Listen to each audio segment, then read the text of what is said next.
Breaking news చూస్తున్నాం. ఢిల్లీలోని జంతర్ మంతర్ వద్ద కాంగ్రెస్ పార్టీ ఆధ్వర్యంలో మహాధర్నా కొనసాగుతుంది. తెలంగాణలో విద్య, ఉద్యోగాలు, స్థానిక సంస్థల ఎన్నికల్లో బీసీ రిజర్వేషన్లను 42% పెంచుతూ రాష్ట్ర ప్రభుత్వం అసెంబ్లీలో ఆమోదించింది. రాష్ట్రపతికి పంపిన బిల్లుకు వెంటనే ఆమోదం తెలపాలన్న డిమాండ్తో కాంగ్రెస్ మహాధర్నా చేపట్టింది. ముఖ్యమంత్రి Revanth Reddy, deputy CM Bhatti Vikramarka, PCC అధ్యక్షుడు మహేష్ కుమార్, పలువురు మంత్రులు, ఎమ్మెల్యేలు, ఎమ్మెల్సీలు, కార్పొరేషన్ చైర్మన్లు, డీసీసీ అధ్యక్షులు, బీసీ సంఘాల నాయకులు పాల్గొన్నారు. సాయంత్రం ముగింపు కార్యక్రమంలో కాంగ్రెస్ అగ్రనేత రాహుల్ గాంధీ పాల్గొనున్నారు.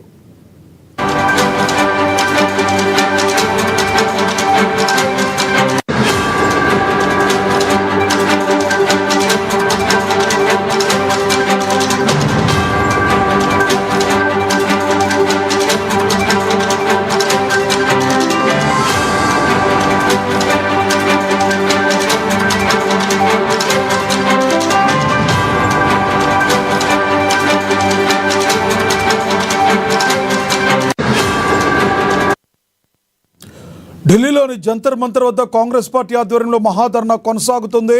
తెలంగాణలో విద్య, ఉద్యోగాలు, స్థానిక సంస్థల ఎన్నికల్లో బీసీ రిజర్వేషన్లను 42% పెంచుతూ రాష్ట్ర ప్రభుత్వం అసెంబ్లీలో ఆమోదించింది. రాష్ట్రపతికి పంపిన బిల్లుకు వెంటనే ఆమోదం తెలపాలన్న డిమాండ్తో కాంగ్రెస్ మహాధర్నా చేపట్టింది. ముఖ్యమంత్రి Revanth Reddy, deputy CM Bhatti Vikramarka, PCC అధ్యక్షుడు మహేష్ కుమార్, పలువురు మంత్రులు, ఎమ్మెల్యేలు, ఎమ్మెల్సీలు, కార్పొరేషన్ చైర్మన్లు, డీసీసీ అధ్యక్షులు, బీసీ సంఘాల నాయకులు పాల్గొన్నారు.